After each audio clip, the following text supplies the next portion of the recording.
So, uh, if I was going to suggest anything, and again, you have a biased reader, so so take this as you will, I would put my favorite stanza first. And this is not, I think not, well, it's because I like imagery, and I think, that this stanza, lukewarm coffee in a mug, it's a stanza that shows, and then the other stanza is a stanza that tells, right? And I know that writing teachers will say things like never tell, just show. Okay, that's fine. But, some exposition or some telling that's matched with imagery or showing, I think is definitely powerful.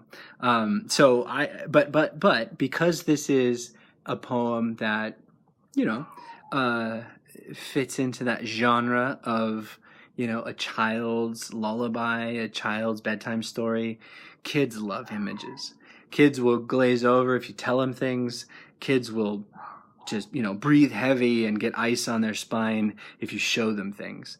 And so that's why I think starting with images could be very powerful.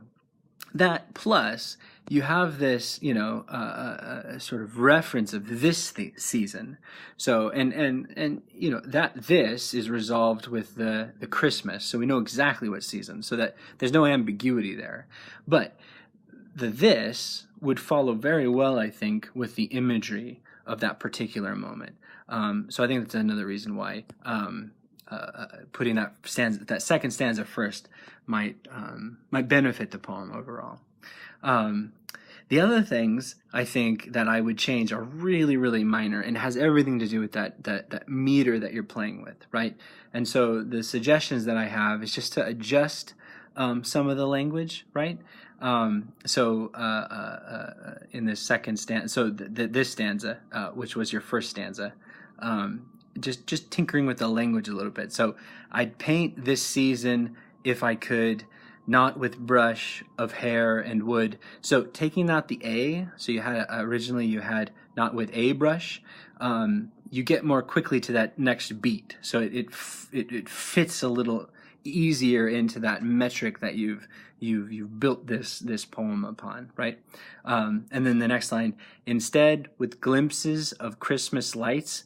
The apostrophe is a very, I think, useful device for poets. The apostrophe says, there was a thing here, and I've gotten rid of it, right? So I'm not, misspelling this word.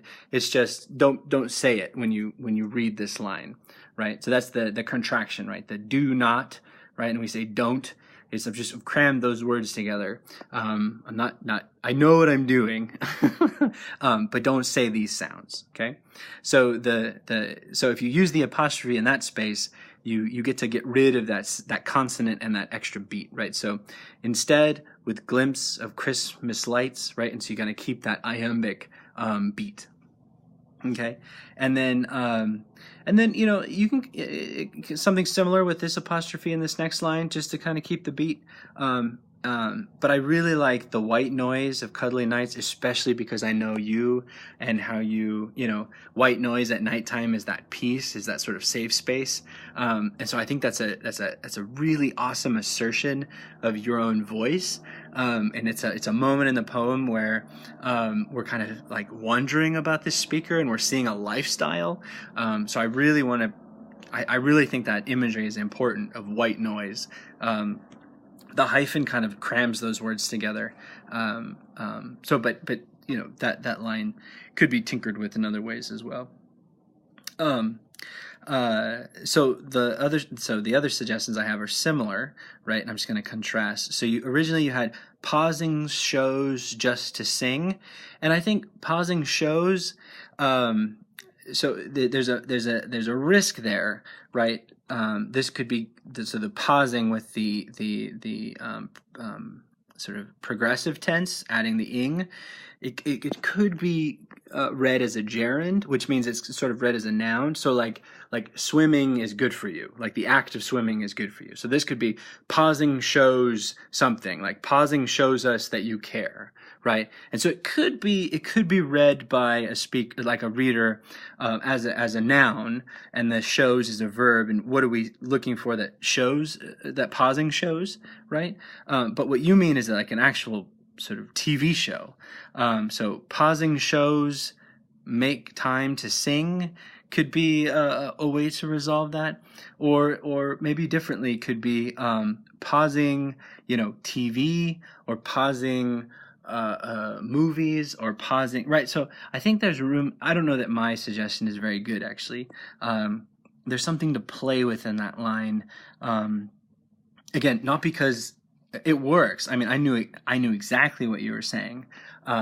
And maybe it's because I know you, and I know that for you, that's a love language, right? When you pause your shows, you are saying you are a higher priority for me.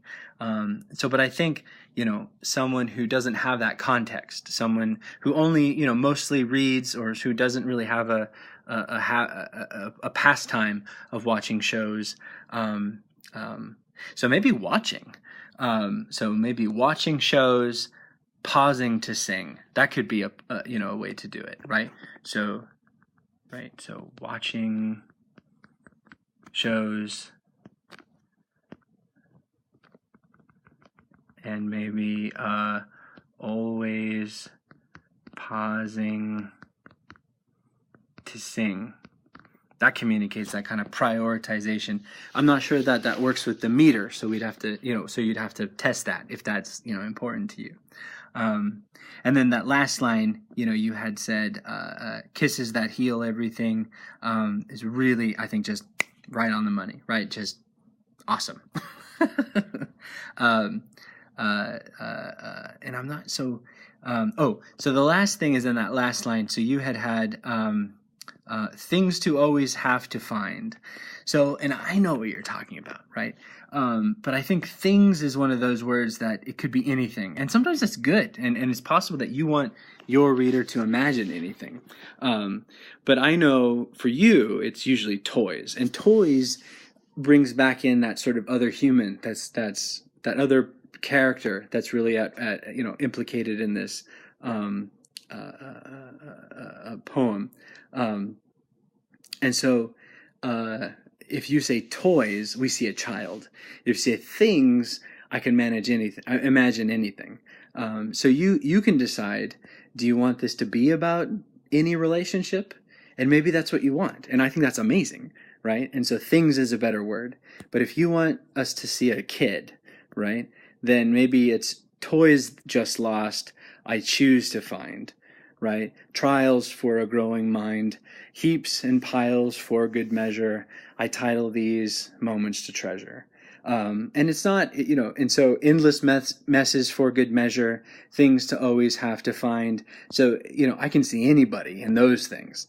And that's probably what you meant to capture. So that's probably the better way to go. But if you were wanting this to be mostly about a kid and the kid's relationship with his mom, then maybe you want to be just a little more specific, a little more controlling about how that last stanza might be interpreted. But I have to say, Masha, that I love this last line, right?